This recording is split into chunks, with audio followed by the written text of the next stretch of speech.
Medical college vice principal ഇന്നലെ വകുപ്പ് മേധാവികൾക്ക് അയച്ച സർക്കുലറിലാണ് വിചിത്രമായ നിർദ്ദേശങ്ങളുള്ളത്. ആൺകുട്ടികൾക്കും പെൺകുട്ടികൾക്കും സർക്കുലർ വെവ്വേറെ ഡ്രസ് കോഡ് നിർദ്ദേശിക്കുന്നു. ആൺകുട്ടികൾ ചപ്പലുകൾ, ജീൻസ്, ടീഷർട്ട് എന്നിവയും കാഷ്വൽ വസ്ത്രങ്ങളും ധരിക്കാൻ പാടില്ല.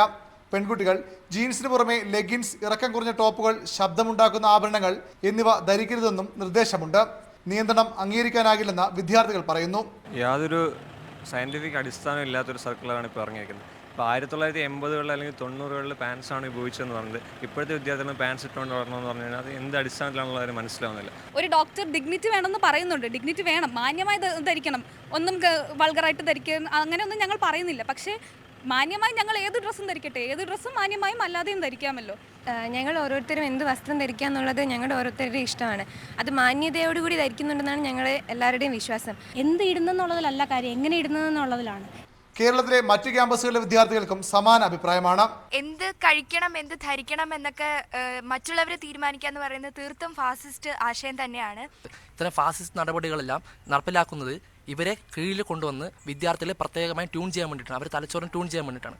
അപ്പോൾ ഇതിനെല്ലാം കൃത്യമായി പ്രതികരിച്ചാലേ നമുക്ക് ഓപ്പണായി ചിന്തിക്കുന്ന വിദ്യാർത്ഥികൾ ഉണ്ടാക്കാൻ പറ്റുള്ളൂ, ഒരു പ്രബുദ്ധരായ വിദ്യാർത്ഥി ജനത ഉണ്ടാക്കാൻ പറ്റുള്ളൂ. വിദ്യാർത്ഥികളുടെ സുരക്ഷയെ കരുതിയുള്ള നിർദ്ദേശങ്ങളാണെന്നും വിദ്യാർത്ഥികൾക്ക് എതിർപ്പില്ലെന്നുമായിരുന്നു മെഡിക്കൽ കോളേജ് വൈസ് പ്രിൻസിപ്പലിന്റെ വിശദീകരണം.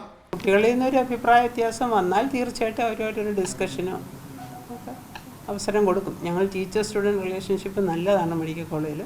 പിന്നെ ഒത്തിരി സംഭവങ്ങൾ ഉണ്ടാകുന്നുണ്ട്. ഗേൾസിനെയൊക്കെ ബൈ സ്റ്റാൻഡേഴ്സ് അറ്റാക്ക് ചെയ്യുന്ന പ്രശ്നം, കോറിഡോറിലൊക്കെ രാത്രി നൈറ്റ് ഡ്യൂട്ടി സമയത്തൊക്കെ. So they have to be more stress എന്നും കൂടെ ഞങ്ങളത് പറയാറുണ്ട്.